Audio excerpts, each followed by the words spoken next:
Best कर्मचाऱ्यांच्या संपाचा आज दुसरा दिवस आहे। मागण्यांवर तोडगा निघेपर्यंत संप सुरूच ठेवण्याचा निर्धार करण्यात आला आहे। ठोस निर्णयाची बेस्ट कृती समितीच्या पदाधिकारी आणि कर्मचाऱ्यांची मागणी आहे। मुख्यमंत्री आणि उपमुख्यमंत्र्यांच्या भेटीसाठी आंदोलक आग्रही आहेत। आजही अनेक बेस्ट बस आगारातच उभ्या आहेत। लाखो लोक हे दररोज बेस्ट बसने प्रवास करत असतात। कालपासून बेस्टने संप पुकारलेला आहे। आजचा दुसरा दिवस आहे। सध्या मी वडाळा बेस्ट बसचं जे आगार आहे त्या आगारात उभी आहे आणि आपण जर पाहिलं तर ह्या बस ज्या आहेत त्या बसची चाकं रस्त्यावर दररोज धावत असतात। मात्र आज दुसऱ्या दिवशी ही बसची चाकं ही थांबलेलीच पाहायला मिळतात।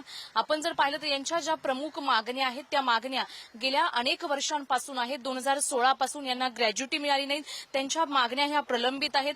वारंवार आंदोलन केली, मात्र शासनाने असेल किंवा बेस्ट जे प्रशासन आहे त्यांनी वारंवार दुर्लक्ष केलं। त्यामुळे आता हा कडकडीत संप बेस्ट जे कर्मचारी आहेत त्यांनी पुकारलेला पाहायला मिळतोय। प्रताप सरनाईक यांच्यासोबत एक बैठक झालेली आहे, मात्र त्या बैठकीत देखील यांच्या ज्या मागण्या आहेत त्या पूर्ण झालेल्या नाहीत। मात्र आता मुख्यमंत्री आणि उपमुख्यमंत्री यांच्या उपस्थितीत केव्हा बैठक होते हे पाहणं महत्त्वाचं आहे आणि यांच्या ज्या मागण्या आहेत त्या पूर्ण होतात का हे पाहणं महत्त्वाचं असेल। मात्र बेस्ट बस प्रशासनाने ज्या काही मागण्या मांडलेल्या आहेत किंवा या कर्मचाऱ्यांच्या ज्या मागण्या आहेत त्या पूर्ण होतात का हे पाहणं देखील महत्त्वाचं असलं तर यांची प्रमुख जी मागणी आहे की या बसचं जे खासगीकरण होतंय ते खासगीकरण थांबवा। हे खासगीकरण थांबवलं जाते का हे देखील महत्त्वाचं असलं तर ह्या बेस्ट बसची चाकं मुंबईच्या रस्त्यावर आता कधी धावणार याकडे सर्वांचंच लक्ष लागले।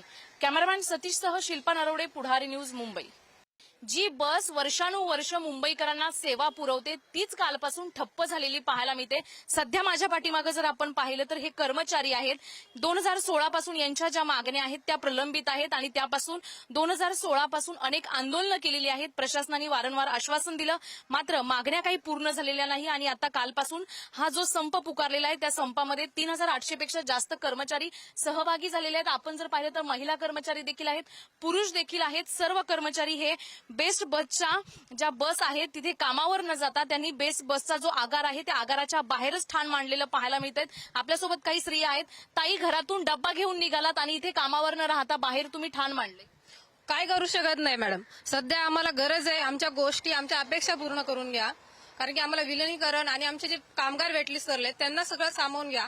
आमच्या ज्या गोष्टी आहेत आमच्या मागण्या पूर्ण करा। आम्ही पण सकाळी 4 वाजता येतो, आमचं पण आहेत, आम्हाला पण जबाबदारी आहेत, तुम्ही पण त्या पूर्ण करा। पाहिजे तेवढा पगार नाही भेटत, आम्हाला समान काम समान वेतन दिलं पाहिजे। भरपूर आम्ही 8 तास गाडीवरती उभं राहतो, काम करतो, पण आम्हाला जेवढा पाहिजे तेवढं भेटत नाहीये पेमेंट। 17,000 सॅलरी येते, त्या सॅलरीमध्ये घर भाडं, मुलांचं शिक्षण काही होत नाही। समान काम समान वेतन सरकारने द्यायलाच पाहिजे। अजून काही वेटलिस्टच्या लोकांना बीएसटी मध्ये सामावून घेतलं पाहिजे, ग्रॅज्युटी दिली पाहिजे। मागण्याच पूर्ण नाही झाल्या तर काय करणार पुढे? मागण्या तर पूर्ण कराव्याच लागतील त्यांना। आम्हाला एवढ्या कमी पगारात काहीच नाही आमचं होत। भाडं ही आम्हाला नाही परवडत। मुलांचं शिक्षण ही 17,000 मध्ये काहीच करू शकत नाही आम्ही। पगारच मिळणार नाही। आता तुम्ही 2 दिवस संपावर गेलेत, मागण्या पूर्ण होतील याची काय गॅरंटी? नाही, मागण्या तर आता ते सरकारवरती अवलंबून आहे, कारण की सरकारला मागण्या तर पूर्ण करायला, कारण की आज एवढे जे कामगार त्यांनी वेटीस धरलेले आहेत आणि जे प्रवासी आहेत त्यांना जो त्रास होत आहे त्यांचा सरकारने पूर्णपणे विचार केला पाहिजे आणि एवढ्या पगारामध्ये कुणाचं भागत नाही। तसंच काही जे निवृत्ती कर्मचारी आहेत त्यांचं जे ग्रॅज्युटी राहिलेली आहे किंवा वेटलिस्टच्या कामगारांना समान काम समान दाम जे देत नाही, आज कमी पगारामध्ये कुणाचंही भागत नाहीये।